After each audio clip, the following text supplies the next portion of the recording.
Hello friends, మొదటి సంవత్సరం మొదలుకొని 10 సంవత్సరాల పిల్లలకు పెట్టవలసిన హెల్తీ ఫుడ్స్, అలాగే కొన్ని హెల్త్ టిప్స్ ఏంటో చూద్దాం.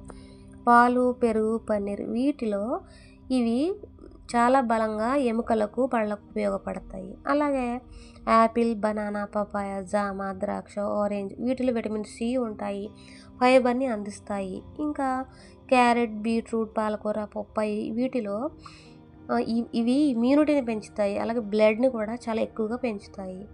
అలాగే రాగి, జొన్న, సజ్జలు, గోధుమ, బ్రౌన్ రైస్ ఇవి ఇమ్యూనిటీని ఇస్తాయి.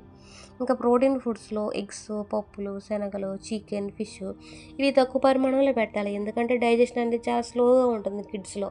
సో ఇవి తక్కువ పరిమాణంలో పెట్టాలి. ఇవి కండరాలు బలంగా చేస్తాయి. అలాగే డ్రై ఫ్రూట్స్ కూడా తక్కువ పరిమాణంలో పెట్టాలి.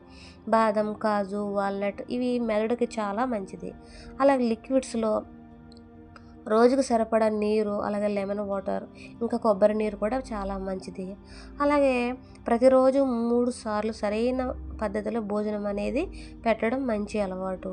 స్నాక్స్ అనేవి కొంచెం అవాయిడ్ చేయండి. అలాగే fast foods, junk foods, cool drinks ఇవి కూడా పిల్లలకి ముఖ్యంగా అవాయిడ్ చేయాలి. అలాగే రోజు బయట ఆడుకునే అలవాటును పెట్టండి, ఎందుకంటే శరీరానికి వ్యాయామం అనేది అలవాటు అవుతుంది. అలాగే తగిన నిద్ర, రోజుకి 8 లేదా 10 గంటలు నిద్రపోవడం అనేది పిల్లలకు చాలా అవసరం. ఇంకా భోజనం ముందు హ్యాండ్స్ క్లీన్ చేసుకోవడం అనేది ఖచ్చితంగా నేర్పించండి. అలాగే పండ్లు, కాయగూరలు కలిపి ప్రతిరోజు కూడా వారికి ఫుడ్ తినిపించడం అనేది చాలా మంచిది. ఇంకా టీవీ, మొబైల్ సమయాన్ని తగ్గించి ఇంకా కొన్ని ఆటలు, పాటలు వారికి నేర్పించడం అనేది చాలా మంచిది. ఇంకా పేరెంట్స్ చూపించే మంచి అలవాట్లు పిల్లలు నేర్చుకుంటారు కాబట్టి వారికి మంచి అలవాట్లను నేర్పించాలి.